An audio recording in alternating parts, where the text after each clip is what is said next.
You guys can go ahead and be seated. Guess what? It's good to see you.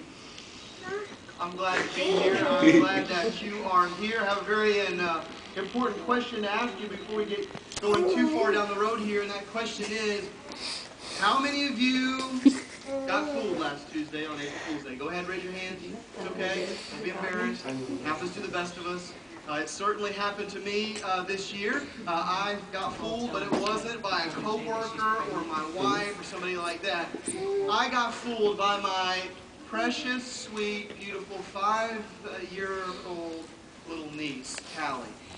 Callie called me last Tuesday night about 8:30. I was passed out almost. I don't know why, but totally tired. She called me. She says, "Uncle Mitch, how many cousins does Mason have?" Mason's my little boy. She said, "How many cousins does Mason have?" I said, "He's got 6. My brother has 3 kids, and my wife's sister has 3 kids. So I said, Callie has 6 cousins. She goes, "No, he has 8. I said, "No, he has 6. She said, "No, he has 8. This goes back and forth for about 30 seconds, and I'm like, what is she doing? Like, what is her problem? I know how many cousins he has, and he has 6. And then it hit me. She was trying to tell me that my brother and his wife were pregnant, which is, listen, it's not a surprise if you know my brother. They produce kids like wheat, you know what I mean? I mean, crazy. And he wasn't just telling me that they were pregnant, but they were pregnant having twins, and so I'm like, I get excited. I'm like, wow, Callie, that is so awesome. Are you serious? She goes, "No, Mitch, I'm not serious."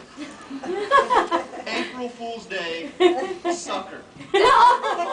She called me sucker. I was like, snot-nosed little brat, you know? Man, and she got me good. And listen, I'm one of the biggest jokers out there. I love to joke with people. I love to pull off pranks and stuff.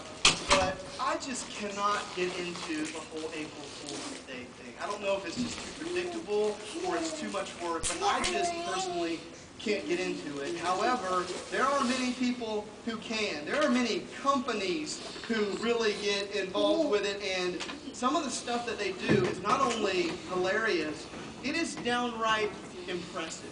Okay? For example, in 1998, you might have heard this before, in 1998, Burger King took out a full-page ad in the USA Today newspaper advertising the introduction of a new item that was going to be on their menu.